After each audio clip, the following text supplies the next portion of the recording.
The views expressed by guests are their own and do not necessarily reflect the views of their organization.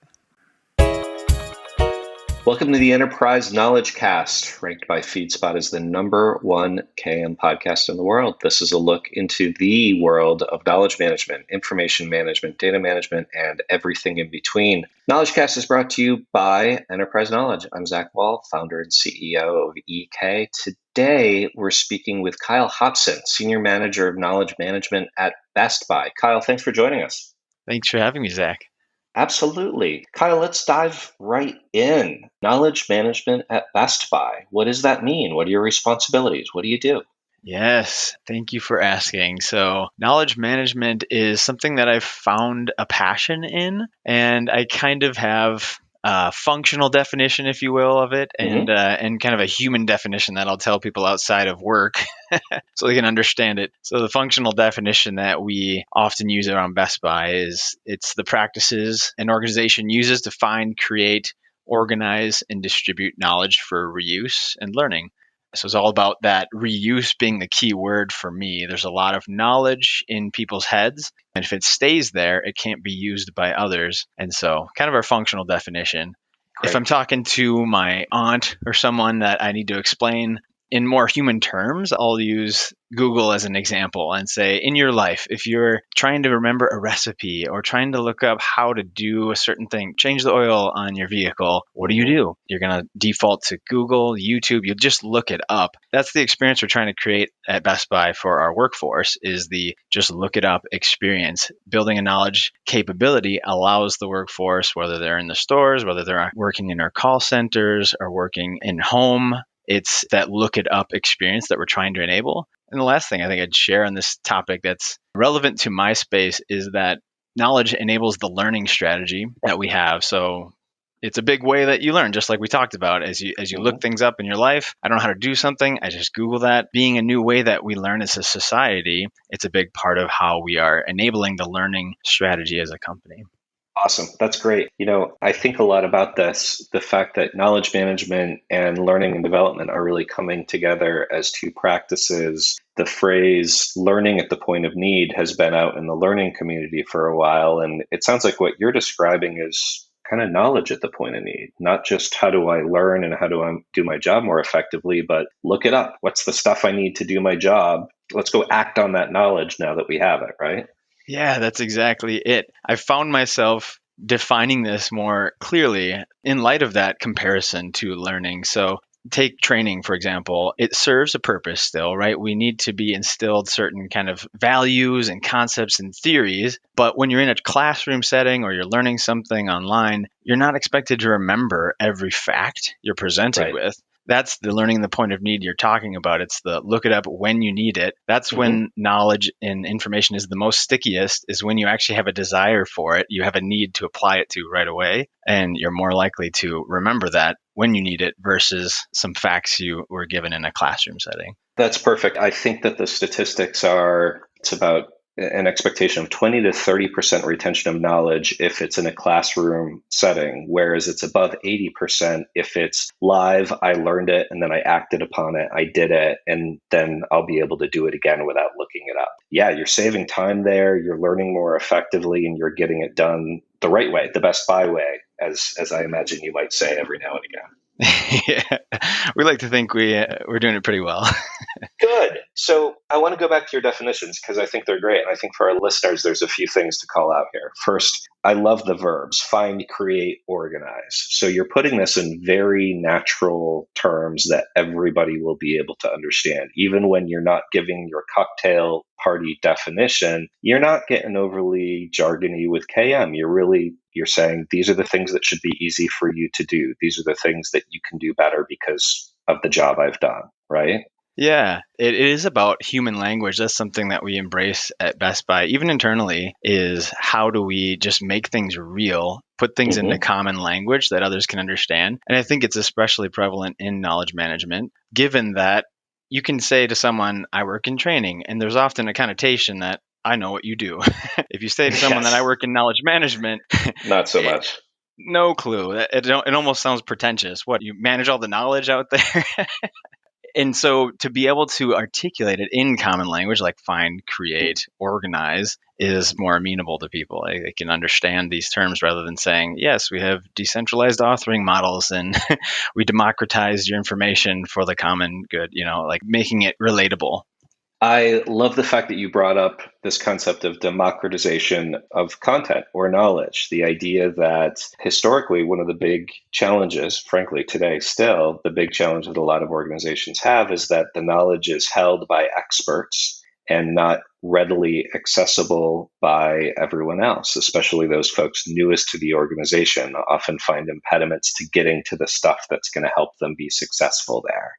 That's great. How did Best Buy come to that philosophy? Is this something that you've originated? Was this part of the KM program before you came on board? How about a little bit of history? Because it seems like y'all are really talking about this in very business centric and approachable terms. Yeah, great question. I think it does tie back to some of my journey. So I would like to share some of that to kind Please. of set the stage, if you will. So Yeah. so I started out at Best Buy in the call center world, got my foot in Nice. the door, started to answer phone calls, and then moved into different roles within that department, if you will. So I worked on the social media team, got to interact with customers on that platform as it was becoming a new thing. And any company was starting to interact digitally on social platforms, and learned a lot in that space. And then I moved into an operations role, which is where I was able to just a ton of learning. It accelerated my career and my skill set. I got to travel internationally to see some international BPOs, some outsourcing, and oversaw a call center experience. One of those programs that I was responsible for took a low volume of calls and very widespread call types. So if you're familiar with call center world, that's the challenge, right? Like you've got now not very many calls coming in, so you've got a high cost to serve. You're going to want to keep those employees busy somehow. You don't want them sitting around waiting for the next phone call. And so you give them a lot of call types. That now creates a new challenge of how do you manage a wide breadth of work? Honestly, when I came into this program, I was like, I don't know how they're doing this. I would listen to their calls and I was like, how are you experts on every call that comes in? Right. So I went to the site, I visited the agents, and I watched as they would pull up a site, have tabs open for every call type that they were taking, and then would just flip to that when the call would come through, and all of a sudden have all their instructions right there. And that was my KM light bulb moment.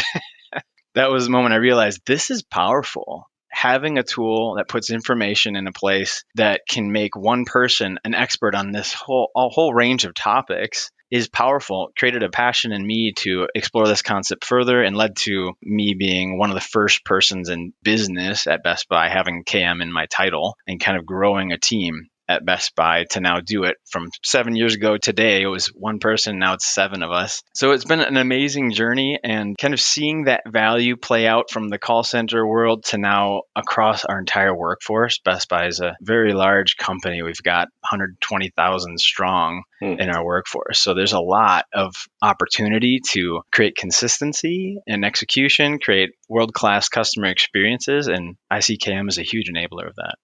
First of all, congratulations. That's amazing. A couple of questions stem out of that. And the first one I want to ask is how you convinced your executives that KM mattered. It sounds like you were effectively pitching KM and saying, hey, I should be doing this and it should be in my title and there's value in it. So why don't you give us a little bit about that story? It's been a long journey, but I will say that we've had the pleasure of working with some amazing leaders. Our very purpose statement is reflective of kind of this KM struggle that we have of like marrying people and process with technology. Our Yeah. purpose statement at Best Buy is to enrich lives with technology. So that's what we do across the entire company. We're trying to enrich the lives of the humans we interact with using technology. And that's at the heart of what we're doing with KM is we're trying to enrich the lives of our workforce with the technologies that we have. And so I've had the privilege of working with leaders that believe in this concept of kind of creating a knowledge base that can be accessible to enable the vastness of our workforce and the agility of our workforce. So I think, yes, it's been a long journey, but I'm just grateful for the types of leaders that have seen the vision for it. One of the keys, I think it's an art and a science to getting this story out there, is connecting what KM can enable to the priorities and the measures that matter in the company. if we can get the knowledge out of people's heads and document it in a way, we can enable growth, we can enable agility, we can enable someone moving from one job to the other faster, quicker onboarding. Like being able to tie in with these priorities and these measurable goals that we have as a company has accelerated our journey. And that's where the business value and the return on investment for KM becomes so critical. The more you can measure that, the more you can report out on it, the more that you can show the value of KM, the more effective your program is going to be and the more support you're going to get from your leadership. Let's talk about that. How are you measuring KM? You talked about a couple of your KPIs, if you will. Are you actually capturing math on those? Do you actually have numbers on how KM has impacted Best Buy? I would say in varying degrees, yes. We have, I would imagine many companies are in the same boat where do we have the data? Yes. Are we actively like tracking all of it? No, there's a lot of work to be done. One of the KPIs that I love to talk about, we've called it content health. So from a knowledge base standpoint, we are measuring this via the rating system. So we have our end users that are consuming the knowledge are able to rate the content. Yeah. And for us, it's a thumbs up and thumbs down. I know many people have like a star rating system, but the measurement of how positive the ratings are compared to the thumbs down is an indicator that we may have work to do as a business on the content that exists and is serving the workforce. So as we've watched this content health number, it's shown us, oh, we need to action on this content in this area of the business and go work with that team to make sure it's updated and relevant because the voice of the people is saying we need to work on something. Yeah. And so that's one we really key in on. You're hitting on a great point here that I think a lot of people think about KM as the, hey, we're going to make things better. We're going to make your content more accessible. We're going to make search better. We're going to make your onboarding experience better. But you just pointed out that an effective KM program can also identify gaps in what's working. And so that content health, you're identifying probably the topics of information that aren't scoring as well to then be able to act on those and improve them over time. That's fantastic. By the way, I'm also a fan of the thumbs up, thumbs down. My personal reason for this is that different people grade on different curves. So one person's 5 is another person's 3. So the moment that you let people kind of put their own grade in is the moment that you're going to get inconsistency versus something's good or something's bad. That's pretty consistent, right? We actually debated on this topic for quite a long time and came to the same conclusion. And I think the psychology of people rating, someone probably knows a lot of psychology, behavioral analytics behind why people do this. But I fall in the camp of someone who, if I get a survey, I almost never give it a perfect score, or I almost never give it, I never go to the extremes. So I wouldn't give something a 5. Like, is it perfect? I don't know. I couldn't. So I'm always going to be in that 4 to 2 range. This is also heavily impacted by whether you've had your coffee, whether you're having a good day, any number of other factors. I'm a much better grader or more generous grader after I've either had a coffee at the beginning of the day or a whiskey at the end. So take that into account as well. Going back to the call center, because I think that it's very powerful that you actually worked in a call center. Call centers are one of the greatest places where knowledge management can have a very real and clear impact. If your knowledge base is healthy, that's going to reduce the amount of time a call takes. It will improve the overall resolution of calls. You're sitting at that desk, to me, has given you probably a lot of empathy for the folks that are asked to work in that very challenging situation. Can you give us a little bit more on how being that call center agent has impacted your philosophy for KM? Yeah, I love that you're calling that out because I often articulate that call centers seem to be the birthplace of many KM programs. Mm-hmm. It's where it's often uncovered that we could use a system for managing the complexity of what comes into us. I definitely relate to what you're describing. I remember being a call center rep, taking phone calls and just seeing the knowledge as my lifeline. If it's documented in a process, now I feel so much more confident in the answer I'm giving to the customer calling in. And I think something that relates to KM, I would love your point of view on Zach too, is this concept of crowdsourcing, the ability to get knowledge out of the heads of the people that are like on the front line doing the work. First occurred to me when I was taking phone calls because I would find things that aren't in the knowledge base that I knew, that I had discovered. Oh, I know how to do this. We should document this. And so at the time, we didn't have a really good way way for someone in that role to share things out. It was just kind of stuck there. Yep. And so it's been a passion of mine ever since to like create avenues for people doing the work to share what they know and let us know if we don't have it in the knowledge base, we need to get it there.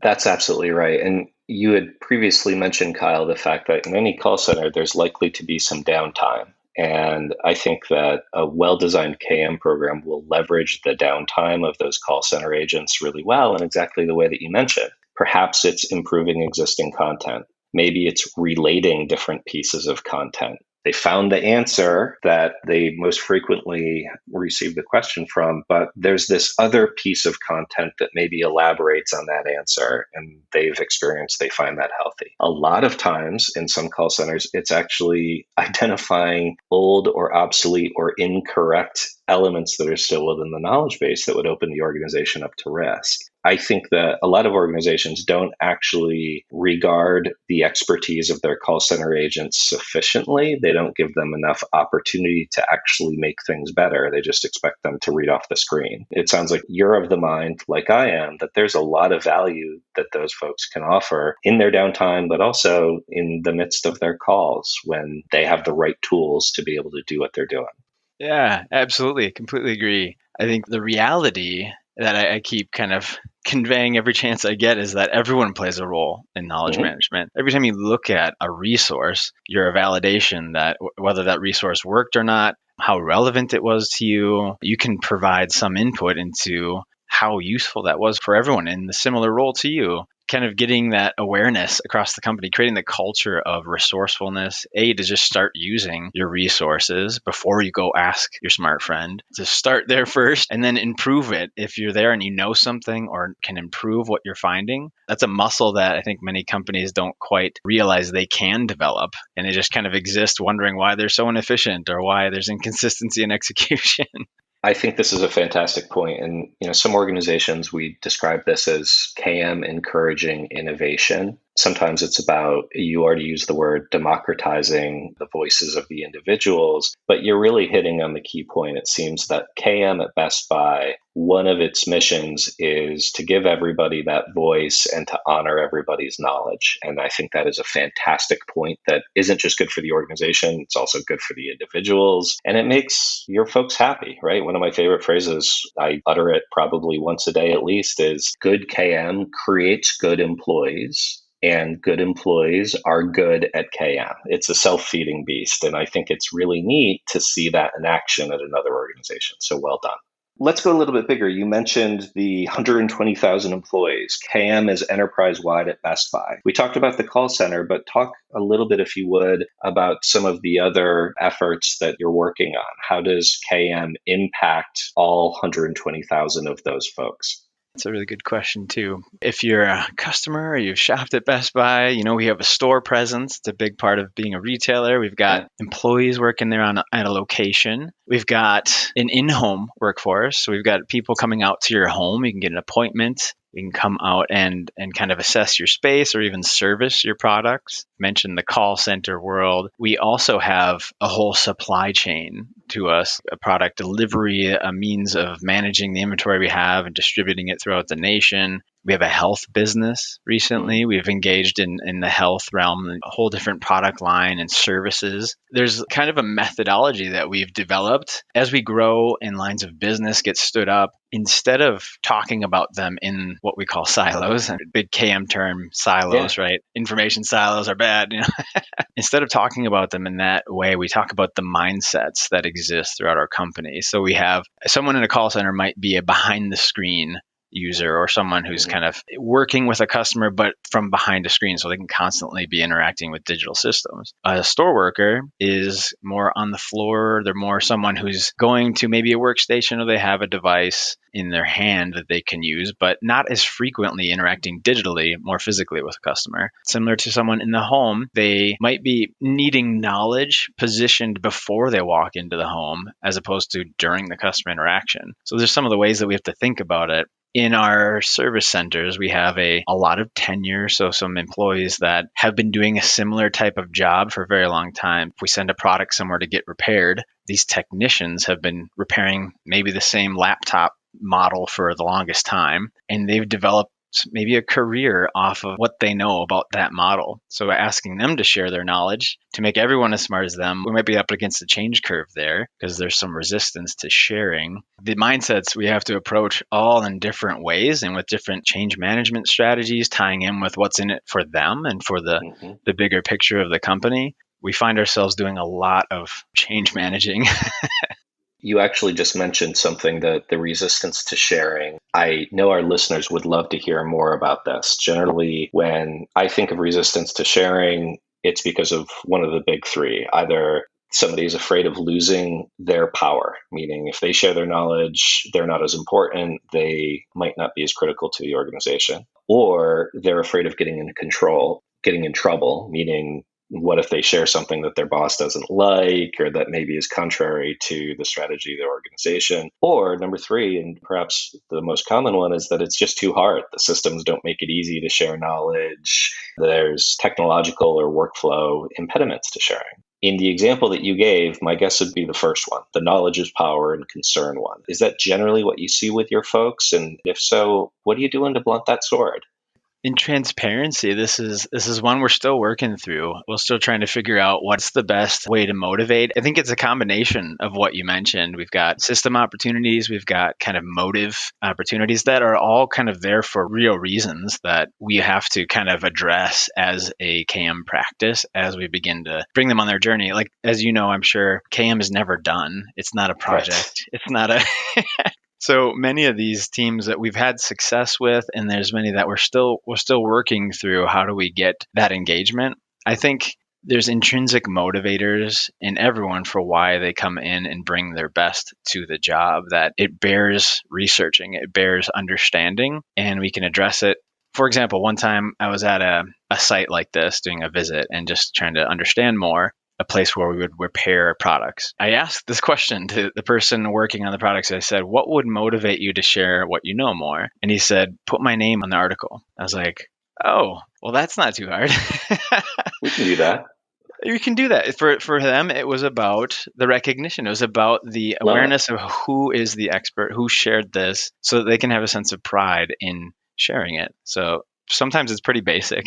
That's fantastic. You mentioned your content health. Have you looked at any trending or tying together content health rankings with the author of the content? As in, do you know who the creators of your healthiest content are? That is a good correlation that we should explore. Okay, good. I think I have a wonderful team that I work with that probably could rattle off the names of people that do have the highest rated articles. But from a data standpoint, I don't know that we've watched that or trended it or kind of drawn further insight from that. So that's a great idea. Gamification is a mixed bag, but that might be one that leaderboards of the most highly rated experts on particular topics, some organizations, we've helped even turn that into bonusing. Sure. People actually get bonuses when they get the highest ranked overall content scores. So there's a lot there, but it seems like you've got the necessary data, which is a huge element of the hurdle. So you're on the right track. That's awesome. I love the fact that you mentioned the store workers, those folks in brick and mortar that are actually in sales, doing the checkouts, doing the stock. What do they get out of KM at Best Buy? What's the impact for them? Yeah, in the store environment, a lot of the connotation of KM has been SOP. So if you're familiar with standard operating procedures, this is a way that they know what the truth is for the process they should be following. It's the source of truth for how do I process something in the register, or how do I work on a certain device in the store, how do I follow safety procedures. SOP is that source of truth for them. It's been kind of interesting to draw the correlations to KM because it hasn't always been associated with KM, but over time, as we've been more and more clear about the definition, knowledge management is about the resources people use in the moment as they're doing their job to be more consistent or accurate or know they're doing it the right way. So therefore, SOP falls within that definition. And so it hasn't always been connotated even with KM, but as of more recently, it has. It's within that same realm of a resource that's kind of constantly updating. There's always the living, breathing source of truth that's maintained is one of the differentiators between maybe a communication that is an event, a moment in time. It's information on how to do something, but it doesn't live on beyond that moment usually. And so, yeah, SOP is the big part for the stores. I go back a year ago, last March and April, it seemed like the news regarding COVID was changing by the day. Did your KM program help those folks on the shop floor act based on the latest that Best Buy had to offer? Because my sense is your SOPs were probably in flux for a little while there.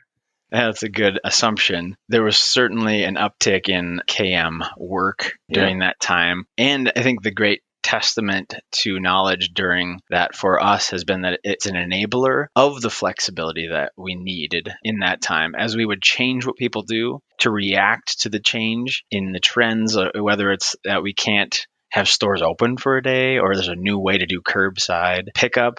There was processes needed to cascade that change, to enable that change. And so knowledge, SOP in the store realm was seen as an enabler for a lot of that work. So it's a key to flexibility then and even now as we move forward, as we try and be nimble and reactive to the changing trends of our market. That also tells me that y'all are doing pretty well when it comes to delivery of knowledge, when it comes to the technology side of this. When we see really unhealthy organizations, they're the ones that have printed out the manuals and every monitor in the call center is ringed with little sticky notes with different directions and different items of information. It strikes me that if you are effective at updating and delivering new knowledge, that tells me that your platform is pretty healthy as well. Can you tell us a little bit about the technology side of KM at Best Buy? I may appear confident in many of the things that we're doing. We are on a journey as well. Yeah, that's good. I have never been more confident in where we are headed and the vision with KM, but technology is one of those realms that we are actively trying to defragment a lot of where things live. I think it's probably a similar story to a lot of companies, but you're not alone. Okay. There are a lot of different places things can live today, and it creates a fatigue for employees. So if they're trying to find something and they're not sure if it's in system A, B, or C, they have to look in A, B, or C. And that just creates like a fatigue and a distrust, I think, in the systems. And so we are actively working to address that. And I'm excited that maybe we'll have some headlines to share down the road on it, but it's one of those areas that's still actively underway. Kyle, I got to thank you for that. I think a lot of times somebody comes on a podcast, one or the other, and always wants to talk about the really good stuff. But you just did a major service to our listeners to let them know that there's always room for improvement. And also, that's a very KM attitude, right? My sense is your constituents trust you because you're the first one to say, look, we've got room for improvement here. That's a true mark of KM leadership. So well done. So you mentioned the roadmap. Talk to me about it. What's in the plans? Maybe it'll make you laugh, but it's pretty basic. One of the things that makes me most excited is to have one place to put things that the entire company can access. We haven't had that for a very long time. And it's an enabler of this vision of how we can be one of the best places to work, honestly, as a company, as an employee. Excellent. Wherever you start, you should be confident in where you're going. We started this podcast out talking about that correlation to the Google experience. We want to just give our employees that. Let me look it up when I need to. That comes with the need to have that consistent, confident place that people can go. And right now, with it being multiple sources, there's just not that connotation of, I know where I can go to trust that we'll have an answer. So that's one of the things that excites me the most about where we're headed is we will have a place that we can say, it's here. And if it's not, it's probably in the process of being migrated.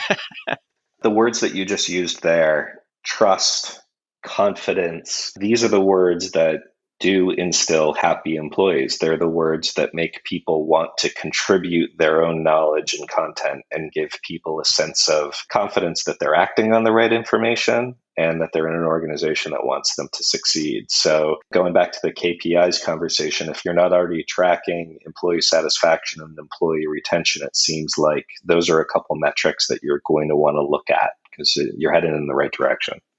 Absolutely. Yeah, I think that the emotional reaction to the knowledge is a key component that you can't negate because honestly, it's a workforce of people. We're a company run by people at the end of the day, and behaviors are driven by how they feel with the systems that they interact with.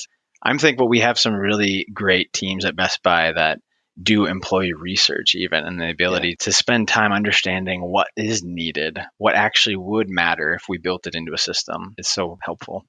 You've obviously forged your own path. I don't recall you mentioning that you woke up as a teenager and said, Mama, Papa, I want to be a knowledge management expert when I grow up. What advice would you offer somebody who maybe is looking for a career change or is looking to get into KM, but right now is that call center agent or is in a sort of tangential profession and doesn't know how to begin? Yeah, I think one of the important aspects to know about KM is it does toe that line really well between business acumen and Mhm. technology acumen. Yeah. So I've found myself navigating highly technical conversations with our IT teams about, a deployment and the timing and the impacts, the UAT needed to enable it. Very technical conversations, and then quickly going over to translate that to the business and saying, here's what that means for the programs you have in flight and how we're going to help manage the implementation from like a business lens. So Yeah. someone looking to get into this space, I think it'd be really important if they're aware of the gaps with technology or with their own skill set around business acumen. It requires both. I think one other thing, as we've touched on in this podcast, is knowledge isn't always the easiest thing for people to wrap their heads around. And so we often find ourselves translating that to others. And so that lends itself to a bit of a roller coaster. Some weeks we may be on top of the charts in terms of what's important in the company. And some weeks, the opposite of that. You might be fighting for funding and for prioritization and relevance. And I've had team members join the team and just kind of realize that in day one and be like, are we going to be okay? And I'm like, oh, yeah, we've been through this before. We always make it through. So you got to have a little bit of grit, I think, in KM to stick with it. I think that's great guidance and advice. Kyle, I want to go back to something that you mentioned before. You were listing the many different types of constituents you have, different types of users. It sounds like you've got a great handle on the different types of players within Best Buy and what KM can do for them, what it should mean to them. My sense is you probably invested pretty heavily in personas and user stories. Can you tell our listeners a little bit about how you got such a good understanding of who your folks are and what they need? One of the keys to that question is the network, leaning into your business partners. As you start to become a enterprise facing capability, you can't spend your time with every area of the company. And so Hmm. you have to lean into the structures that are in place within your organization. So we have the benefit on our team of being connected into the learning organization. That's from an Yeah. organizational standpoint, that's where we report. And so as a learning organization, we have connections into every area of the business. And so we, instead of spending our time trying to get meetings on the calendar with every business leader across the company, we can network in with them and understand what they're learning, kind of maximize our exposure out to the business teams and share learning internally to kind of amplify our effect as a whole department. I think that's one of the keys to it, especially if you're in a company that is as big as Best Buy is, to make sure that you have some structures of how information flows. With that said, you can never replace the value of getting in front of an end user and spending Yeah. time watching them use things, understanding their environment. No matter what role you're in, even if you have like a customer research or employee research team, you should still do that. I would highly recommend it. You will learn so many more things than you would sitting behind a desk and listening to calls. Absolutely right. The more you can get out there and watch what folks are struggling with, watch what they're doing to work around the challenges of the organization and still be successful and still serve their colleagues and customers, I think is incredible. There's a big power in observing and listening. Kyle, the other thing that I'd love to hear a little bit about is where the field is heading from your perspective and what gets you excited. You talked about Best Buy's roadmap, but when you look at knowledge management from a broader perspective, what are you fired up about? One of those things that really gets me interested is this concept of voice enabled search. I'm sure many of you have a Google Home or some kind of product that you can interact with Alexa. So if I'm saying this, even it might trigger your device, hopefully not. It excites me because I see my children using it, right? Like they're doing Yeah, their homework and they're asking Google for a math problem across the room. And they're not interacting with any screen whatsoever. It's all verbal. And to me, right. that's just, it triggers these like wheels turning for me. It's like there's no system interacting. It's all verbal. It's so transparent. It's so natural. How can we as companies and KM in specific tap into this trend and enable it for people in a way that makes it just feel human? Makes it feel natural to get help when you need it, to get an answer when you need it. Several of our customers are using ontologies with knowledge graphs and natural language processing to create their own version of their Siri or Alexa. Has Best Buy started moving in that direction? I know there's definitely people in the company, smart people that have. Oh, Did you hear there went that? your Alexa. Sorry. I know there's a lot of smart people around Best Buy that have been working in this space, and I'm excited to connect in with our KM practice and Yeah. figure out how do we tie our knowledge base with that experience and enable it for our workforce, something for the roadmap. I would say, and you may or may not be aware that the content that you're working on making healthy is probably one of the most critical and foundational building blocks to any knowledge AI program that might exist either now or in the future at Best Buy. The fact that you've done that means that those devices will actually provide the right answer as opposed to the wrong one. That's a big, Yes. big deal. It's not just about the technology, right? You have to pair it up with the muscle to make sure the content is relevant and answered, and it comes from the minds of experts in the company. Otherwise, the technology is just kind of a flashy new object, so to speak. That's right. It's just like enterprise search. There's no sense in making search better or making a device that can answer your questions if it's not armed with the appropriate answers to those questions. The work that KM does in making some of those advanced technologies valuable for the organization, I think that is an area that everybody needs to understand clearly. Let's end with this, Kyle. Obviously, Best Buy has been really successful. You've been really successful in building a program there that impacts your users positively, that your executives support and understand, that's making a difference for the organization. And it sounds like will continue to increasingly. What's your advice for others who have not been so successful or are looking to begin a KM transformation within their own organizations? That's $1 million question right there. I think having a strategy, if it were one piece of advice I would give, it's starting with a strategy. It doesn't happen by itself. KM is not something that just occurs naturally. It's not a phenomenon. It is a muscle. It is something that requires exercising and developing. You don't get fit without working out, right? You have to Yeah. actually build a plan, come up with what diet you want to go on, with what structure, with what schedule you want to go on, and adhere to that to actually see results. And so that would be the advice I'd give to someone is have a thoughtful strategy about how you will approach knowledge in a way that makes sense for your company, the customers that you serve, and then tie that strategy to the priorities within the company to see it accelerate, to ignite what's possible with it.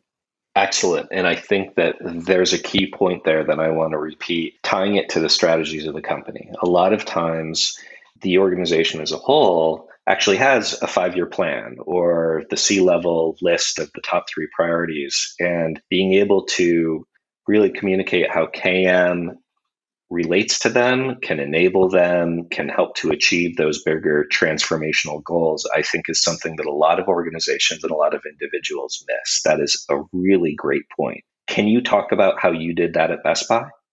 I think you have to stay connected to that message from the leadership. Sometimes for me, it wasn't something that slides across my desk or my digital desk, so to speak. That's like, here are the priorities of the company and you need to make sure you enable them. It's sometimes you hear it from an executive in an all team meeting or some kind of message that's cascading and you latch onto that, something they say that you're like, yes, this is what KM enables, and you tie your strategy to that message. Sometimes it's pretty plain as day. It's just articulated that we want to grow X by X in this amount of time frame, and you're like, I can help with Yeah, that, and you can sure. tie in if we are to grow the KM business by this amount and enable it in this area. That's an enabler of that priority and that goal. Sometimes it's plain like that. You can make the connections, but sometimes you do have to like weave it in a little more of like a soft skills way too, based on the messages you're hearing from the executives.